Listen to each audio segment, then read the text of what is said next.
You're watching Channel 2, Houston's home for news. We continue our education team coverage now with a special report for high school seniors and their parents. As these families know, the countdown to college looks a whole lot different this year. A lot different, Yes. But there are still deadlines to meet and, of course, tests to take.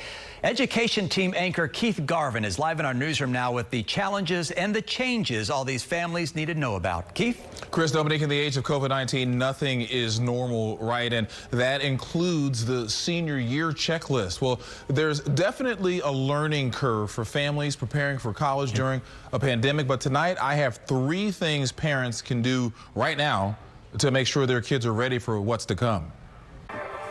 Willie Brown keeps a busy schedule. I was actually one of the co-presidents of one of our clubs at Strake Jesuit, as well as being a member of the track team, the football team, and I did wrestling before COVID hit.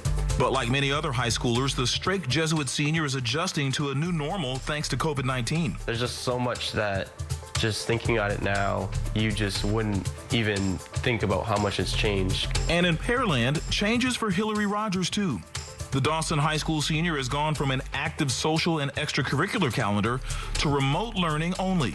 Before COVID, I dance on my school's drill team, and I play piano, and I'm a member of Jack and Jill.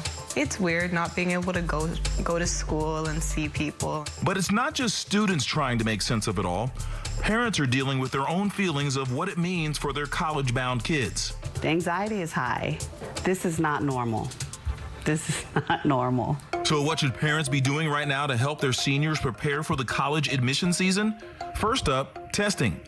When COVID hit, many of the standard admissions tests like the SAT and ACT were canceled, leaving seniors with no scores to send to colleges. We had about 3 or 4 cancellations, and so that is what caused the greatest amount of anxiety, not knowing if she was going to be able to take an exam. But Ibrahim Farad of Farad Education says some universities already were making the shift to testing optional admissions. And with the pandemic, more are joining that list, looking at the whole student, not just scores. So if you are solid with your GPA, curriculum rigor, class rank, resume, and recommendation letters and college essays, you're at a huge advantage because you now have the doors open to institutions that may have been a barrier to you because of your lower SAT or ACT scores otherwise. Next up, the financial aid application. Adriana Wilson is with Project Grad Houston, a free college and career prep resource for parents and students. The free application for federal student aid, also known as the FAFSA, opens on October 1st. Any student that is planning on going to college next year or is even thinking about going to college next year should apply for the FAFSA. And if you've lost income due to COVID-19, schools are taking that into consideration.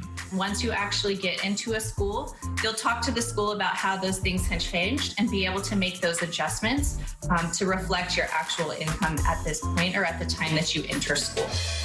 And the last step, make a list of colleges that you like and then check what changes they've made to admissions and other deadlines because of the pandemic. You want to make sure you have the latest info on the schools you're considering. We've got a list of these resources and more on our website, click2houston.com.